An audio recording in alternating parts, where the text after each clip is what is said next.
Ah, magandang araw nga po pala sa inyong mga manonood. Kayo nga po pala. Ay, partner, magandang araw din pala sa iyo, partner. Sila nga pala ay nakatutok sa ating programa, Cake ng Masa.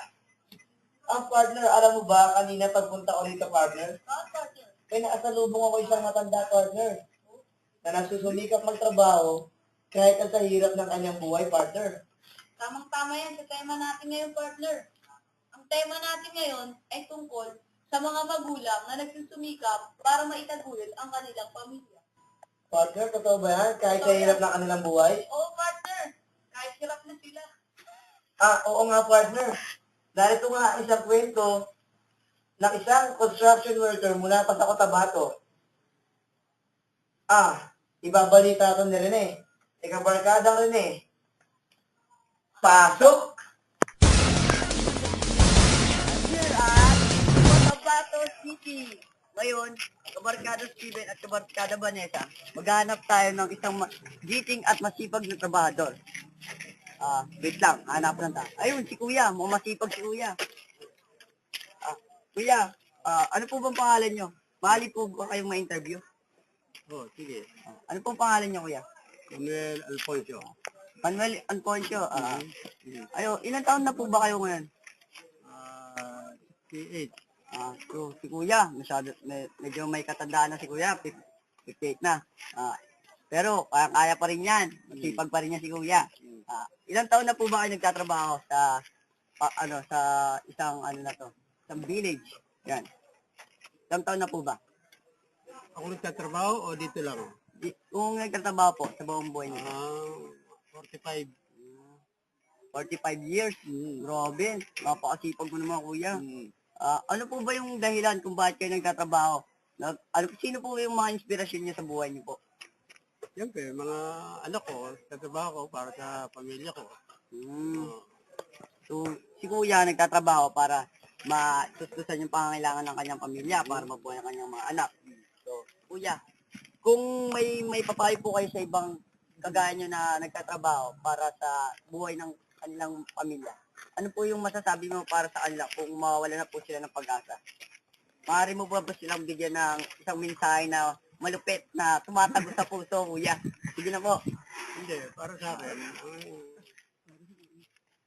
ang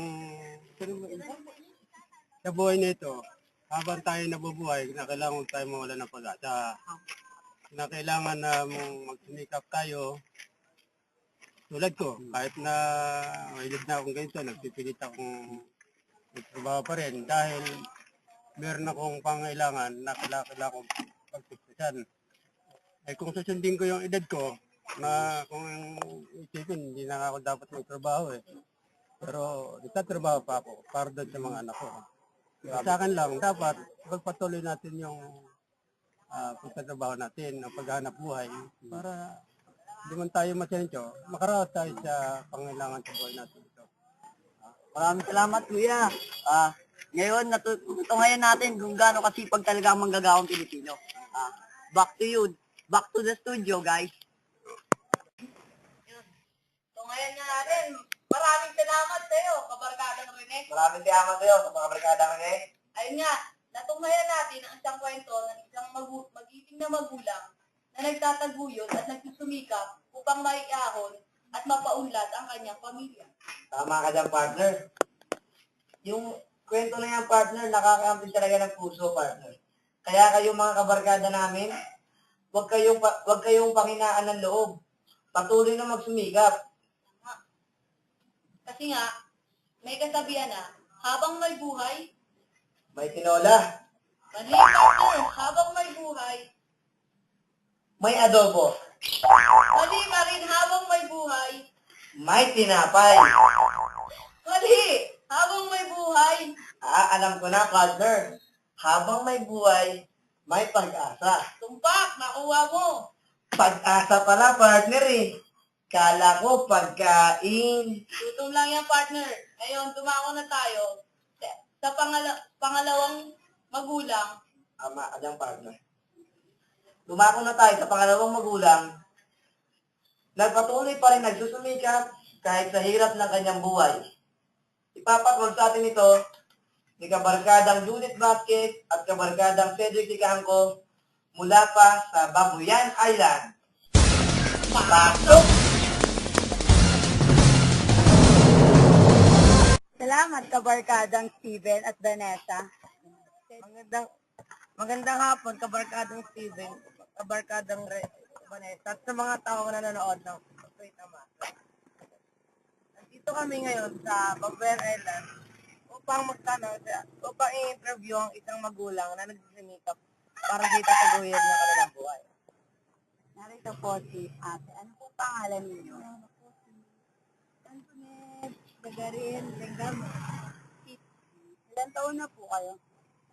22 years old. Ilan taon na rin po kayo nagtatrabaho? Nagsimula ko nagtrabaho noong 18 years old. Tapos ngayon mag-20 na ako. 5 years na nagtatrabaho. May asawa at anak po ba kayo? Asawa meron. Anak nag-ano pa. Kaya babuhay. Dahilan po kung bakit po kayo nagsisimikap para sa pamilya ko, sa binubuong pamilya, ginagawa sa namin. Kaya ako sisimikap, nag-iipon naman para sa aming kinabukasan. Saka po kung may maipapayo po kayo sa iba pa pong mga magulang na napanghinaan na po ng loob sa pagpapalaki po, sa pagsasaayos po ng pamilya nila, ano po ito? Papayo ko, ano lang,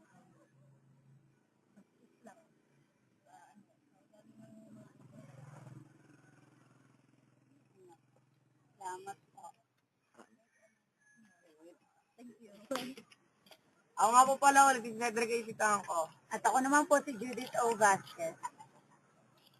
Back to you guys.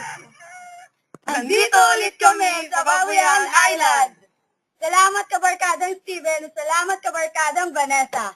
Narito kami upang paikliin ang pahayag ni Ate Antoinette de la Peña. Siya ay 22 taong gulang na nagtatrabaho na mahigit 4 na taon bilang tindera. Nagtatrabaho siya kasi gusto niya makabuo ng isang maligayang pamilya at gusto niya matustos ang lahat ng iyon at gusto niya na papagandaan iyon. Sabay, papapayo niya lang sa mga ibang magulang na nagsisimikap, na nagtrabaho, kundi magtiis sa kung ano meron at magtiis sa magiging anak nila. Again, ako nga pala si Judith Vasquez. Ako nga ulit si Cedric Licangco. Back to you guys. Maraming salamat sa inyo dyan, kabarkadang Judith at kabarkadang Ted mula dyan sa Babuyan Island. Ngayon nga, natungayan na naman natin ang isang magulang na nagsusumikap na magtrabaho para sa kanyang mga anak at para sa kanyang pamilya. Tama ka dyan, partner. Sa inyong mga kabarkada, natungayan nyo nga ang dalawang kwento ng magulang na kung saan napakasipag magtrabaho para sa kanilang pamilya. At angkop na angkop naman yan para sa ating tema ngayon, partner. Partner, oras na para magsara. Oo nga, partner, nag-overtime na tayo.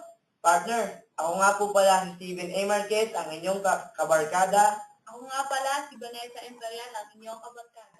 Nag-iiwan ng katagang habang may buhay. May tinapay! Mali. Habang may buhay, may pag-asa. Muli, ako nga po pala si Steven A. Marquez, Ako nga ulit, si Vanessa Imperial. ang inyong tagapagbalita sa Faith ng Masa.